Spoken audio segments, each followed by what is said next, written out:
Tout d'abord, comme Deilenc, certainement, nous pouvons nous considérer relativement surpris du fait que tous les colères citoyens qui maintenant sont en train de s'exprimer en Europe et qui sont la plupart des fois légitimes, dans le cas des Gilets jaunes comme il y en a beaucoup d'autres, et qui sont liés à cet abandon du projet de l'Europe pacifique, solidaire et sociale, malheureusement dans certains pays sont en train d'être repris par l'extrême droite. Et nous considérons que ça c'est quelque chose pour lequel il faut vraiment un combat d'idées et un combat politique qui doit être exprimé dans le Parlement européen et au niveau de chaque Parlement national. Bon, cette situation est un peu particulière parce que d'un côté, les élections au Parlement européen semblent ne pas soulever un intérêt énorme dans la plupart des États membres. Si vous vous rappelez, il y a 5 années, on avait des pourcentages de vote de 7% en Slovaquie, de 13% par-ci et par-là.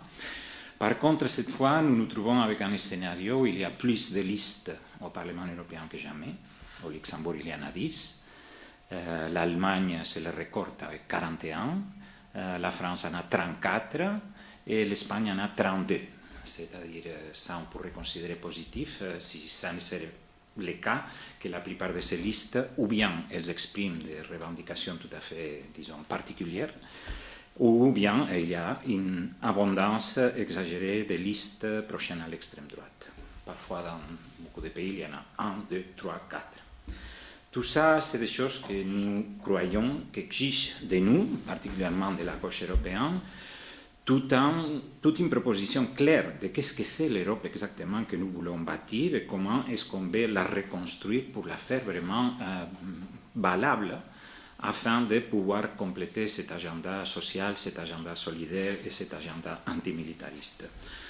D'un côté, nous considérons que d'un point de vue purement institutionnel, la méthode qui a été employée traditionnellement pour la réforme des traités et pour la réforme des pouvoirs de la Commission européenne, que c'est ce qu'on appelle les conférences intergouvernementales, c'est une méthode qui doit être totalement oubliée et remplacée pour une méthode dans laquelle s'assoient les parlements européens et les parlements nationaux qui doivent avoir la première et le dernier mot en ce qui concerne des réformes sur le fonctionnement de l'Union européenne.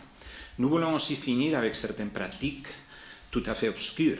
Nous avons par exemple une banque centrale européenne qui n'est pas soumise à l'audit d'aucune institution européenne, à la différence par exemple même de la Cour de justice ou de la même commission qui sont auditées par la Cour des comptes européenne, ici au Luxembourg.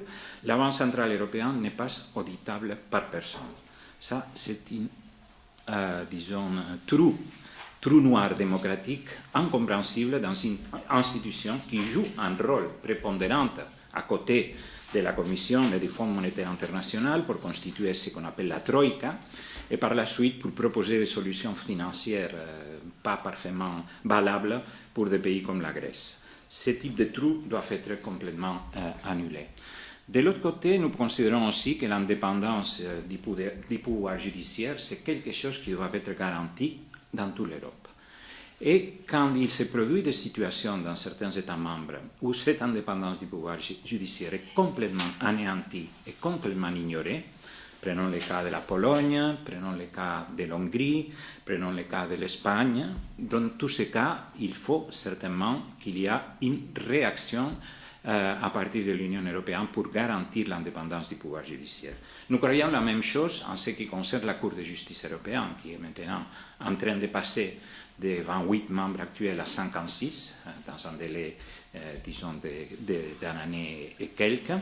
Et nous sommes aussi inquiets et certainement nous serons vigilants en ce qui concerne cet élargissement de la Cour de justice européenne. Tout ça, en plus, doit être un système qui soit globalement garantiste vis-à-vis des personnes, puisque nous considérons aussi que, compris et inclus la Cour de justice européenne, elle devrait être soumise au contrôle juridictionnel de la Cour européenne des droits de l'homme. C'est-à-dire on ne peut pas continuer avec cette histoire à la Cour de justice par ici et la Cour européenne des droits de l'homme par là. C'est-à-dire si nous voulons avoir un système garantiste au niveau européen en ce qui concerne les droits des personnes, il est évident qu'il il faut établir un système de contrôle juridictionnel. Tout ça, évidemment, doit se faire aussi avec un débat citoyen, une participation citoyenne. Nous sommes partisans de définir sur quelles conditions il pourrait y avoir ce qu'on pourrait appeler des référendums d'initiative européenne. Ça, c'est quelque chose que nous croyons indispensable pour associer d'une manière ou d'une autre les électeurs, les personnes en Europe à un débat qui soit pluraliste, contradictoire et qui en même temps permet vraiment de faire que les institutions européennes soient ressenties comme quelque chose, disons, de positif dans la mesure qu'elles peuvent l'être et de valable pour certains aspects. Nous ne sommes pas certainement de l'avis d'élargir de façon complètement infinie et sans aucun type de contrôle les compétences de l'Union européenne. Justement parce qu'il y a à cet instant des limites démocratiques, il y a des limites en ce qui concerne le pouvoir du Parlement et le pouvoir même des institutions. On ne peut pas vraiment penser à un élargissement sans cesse et sans contrôle. Tout ça, ce sont des choses qui doivent être discutées. Certainement, à cet instant, vous le savez très bien, les seuls souhaits au niveau du Conseil et de la Commission, c'est d'élargir les compétences de l'Union en ce qui concerne la résolution des litiges bancaires, la question de la surveillance des banques, etc. Tout ça, c'est lié certainement aux insuffisances de la création de l'euro dans un moment déterminé. On a créé une monnaie unique sans un système financier unique. Bon, maintenant on essaye de résoudre ça, tard et mal, mais certainement ce sont les types de choses pour lesquelles nous croyons qu'il faudrait avoir un Parlement européen avec des pouvoirs de contrôler la Banque centrale européenne, de contrôler l'ensemble des institutions européennes, ce qui est une situation qui est très loin d'être malheureusement la situation. Et finalement, je voudrais me référer certainement, on a parlé de discrimination, on a parlé de toute une série, disons, de problèmes qui apparaissent. Il est certain que la Déclaration universelle des droits de l'homme de 1948 et la Convention européenne des droits de l'homme de 1950, probablement, ont besoin d'un élargissement et d'une refonte.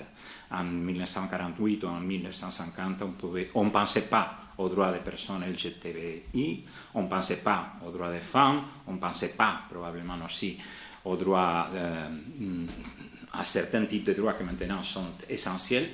Et pour ça, il faudrait probablement une grande action européenne pour améliorer la Convention européenne des droits de l'homme, incluant par exemple les conventions déjà existantes contre la violence à l'égard des femmes ou la violence domestique. Tout ça devrait faire partie intégrale de la Convention européenne des droits de l'homme. Pour ça, il faudra une majorité certainement progressiste et une majorité de gauche, si possible, au Parlement européen. Ça, c'est la raison pour laquelle, finalement, nous avons, comme des Lenk, présenté la candidature de notre collègue Nico Cuet, syndicaliste belge, et de notre collègue Violeta Tomic, députée au Parlement de la Slovénie, comme Spitzenkandidat pour présider la Commission européenne, parce que nous croyons que Nico ou Violeta seraient certainement les personnes les plus appropriées pour garantir un processus démocratique en Europe, certainement pas ce que pourra faire M. Manfred Weber ou M. Timmermans, qui sont très loin probablement de partager ce que je viens de dire. Merci.